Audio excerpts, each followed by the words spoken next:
So it's pantry time again.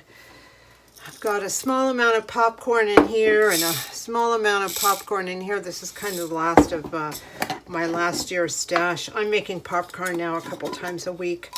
I put it on the stove in, no, I put it in a frying pan. I put some oil on the bottom, put it in a cast iron frying pan, put a lid on it, and pop it on the stove top, and it is so good.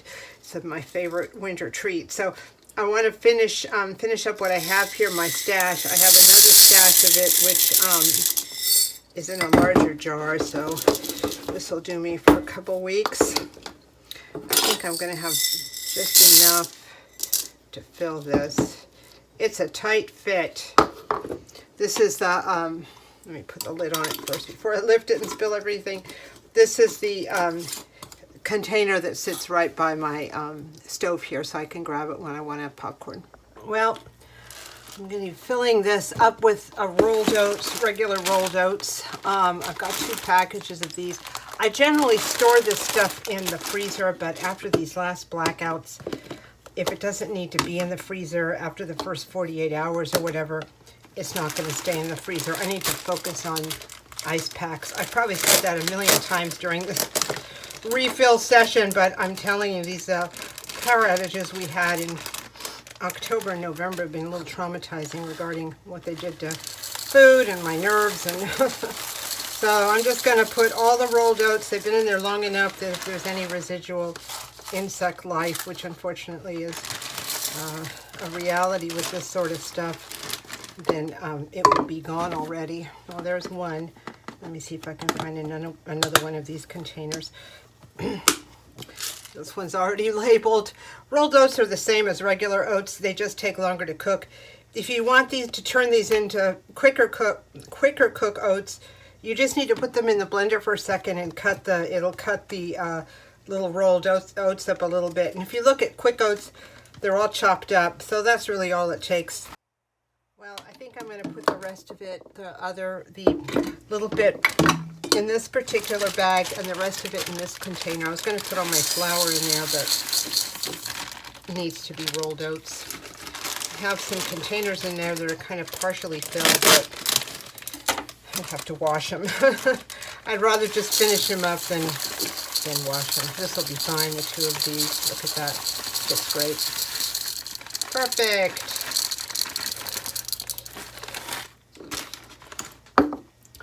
There we go, and I'm going to make a little rolled oats label for this, and I'll put it in the pantry. All right, somewhere along the line, I got this bag of freeze-dried pineapple, and let me tell you, it's really good. They're really little, like little pieces like that, but they're kind of sweet and kind of sharp, like pineapple, but totally like condensed. Now that I'm looking at it, I see it comes from Starbucks. So maybe they use these in their smoothies. And it appeared at my house one day. Let me pour them in this jar. They're going to be my sweet thing. I like to eat chocolates and all sorts of sweets, but I should put my energies into eating like dried fruit instead. So I'm going to leave this out on the counter, and it's going to be my little snack. Well, I've been cleaning out my refrigerator to make room for frozen foods. Like I'll prepare a casserole or something, then cut it up and put it into containers in the freezer so I have food ready to go, kind of my fast food. Plus, I've put a lot more ice packs in there because we had all these power outages, and ice packs definitely keep the freezer going. So I took this flour out of the freezer. I usually store flour and stuff like that in the freezer, but I took it out, and it's been in there for a long time. I think all you need is actually 48 hours to kill any residual insects or anything. So I have to put it someplace. So the biggest container I could find was this. This is that for Nesquik stuff from making my coffees in the morning. So this one I finished up, and I washed this out and have just been sort of waiting for the right moment. I can't take the label off because the label is kind of part of the plastic. I don't know how to explain it. It's like it's printed onto the plastic. You can't wash it off or take it off, but that doesn't matter. I'm just going to pour this flour in here, Then my flour will be safe. I don't like leaving it in the bag here. There we go. Let's get it in there. 5 pounds of flour, is it? Yeah, 5 pounds of flour.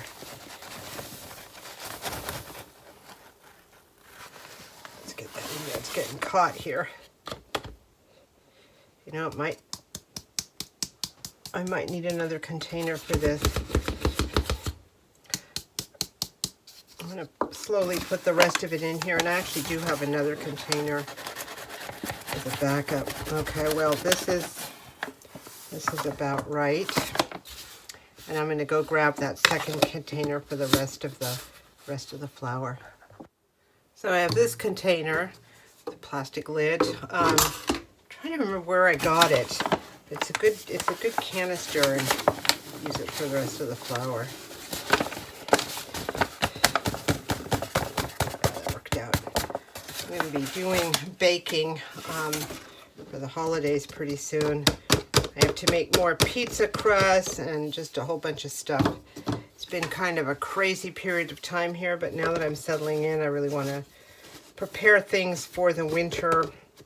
Have things ready, and baked goods and my snacks and things like that. Pies, pie crusts. So I'm good now. I had some rice, and I've been having my mayonnaise out of these huge 40-ounce containers. So I want to make sure the rice is accessible. Usually it's in a big container, one of those big plastic containers, but now it's winter and I want the rice to be a little more accessible on the pantry shelf. So I'm not quite ready to empty this in yet. It's going to be a little bit before I do some stir fry, so I thought I could just maybe put it in here like that. And then, oh, there we go. And here it is. It's accessible when I need it, but I don't have to empty it all out in there yet. These openings are really wide, so you have to use the opening, the lid that comes with the jar. But I mean, there it is, ready to go. So while we're at it, I'm going to refill my galette pie crust mix here. I just made a crust just now. I'm going to divide it in half and make a small quiche out of one half of the pie crust, and then a small apple pie out of the other. I have a friend coming tonight, and she'll be here around 4:30, and I want to make sure there's something for us to eat that'll be good. So I'm going to start with half a teaspoon of salt and a tablespoon of sugar. And here is our tablespoon of sugar, just like that. Then it's a cup of wheat flour and a cup of white flour. Let me get that organized. So here's my cup of wheat flour, and let me grab my cup of white flour. I like to have this ready to go in the pantry. I like the Bisquick ones too. Are they Bisquick? No, the Jiffy ones too. Those you just need to add water to. So I have some of those in reserve in case I have to make something in a hurry. But I really like my own crust also. So here's a cup of white flour. You can do 2 cups of wheat or 2 cups of white. This is just a combo that I've come up with that I like, and it just fits this jar perfectly. And when you're ready to make your crust, you mix this up with 3/4 of a cup of butter or margarine, and then about 1/3 of a cup of water, and you mix it up like a regular pie crust. After I've mixed it up, it warms up a little bit by just the act of mixing it. So I put it back in the refrigerator for a little while and roll it out when it's ice cold. And when I said the 1/3 of a cup of water, it's 1/3 of a cup of very cold water and 3/4 of a cup of very cold margarine or butter. So this is going back in the pantry. Well, this has been a really busy refill month. I think a couple things happened. I was out of town for a while. I've been getting more groceries, and that all the power outages we had really made me rethink what I'm doing with my freezer and how to better do things. So anyway, this was in the freezer. Someone gave it to me. It was opened already. So I took it out of the freezer at this point. I'm going to put it into this jar here and just reuse it soon. I want to make those applesauce waffles, so hoping this will all fit in there. Having my doubts. Uh-oh. Well, what I do in a situation like this, let's say that fits, is that I'll take this and just put it into the jar, so when I take this out, I'll know what the proportions are. I think this is going to fit. What do you know? It's perfect. So I'm going to set that aside and cut up the name and the instructions and stick it inside of here. And this is what I'm using next time I want to make waffles or pancakes.